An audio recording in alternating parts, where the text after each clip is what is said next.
Ito ang dahilan kung ba't ako na-aksidente. I finally bought the SP500 ng RCB. Pero story time muna.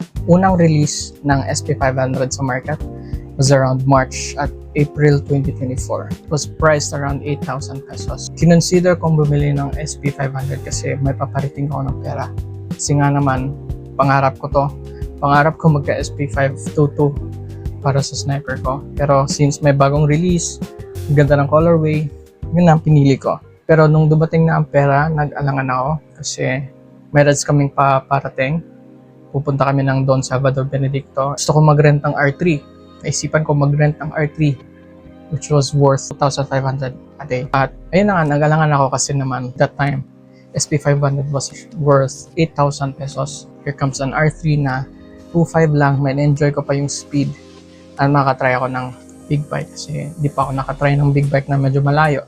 Long story short, na-accidente tayo sa R3 at lahat ng yun pinagsisihan ko. But I enjoyed the R3, of course. Na-enjoy ako for an hour or two. Kasi nga naman mabilis, sport bike na yun, big bike. Pangarap ko din magka-R3. But then again, weeks or days pa lang nun, may hunch na ako sa sarili ko na dapat SP500 na lang gagastuhan ko kaysa mag-rent pa ako ng R3. But again, nanaig yung pagkakuripot ko minsan. Kaysa bumili ako ng SP500 na 8,000 pesos, pinili ko yung R3 na 2,500 for just a day.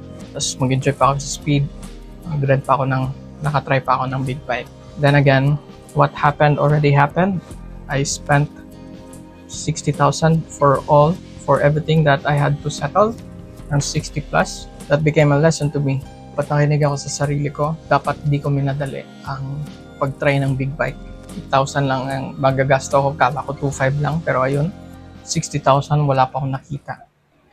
But yeah, all I can say is that finally, after a year of saving, I finally bought the SP500.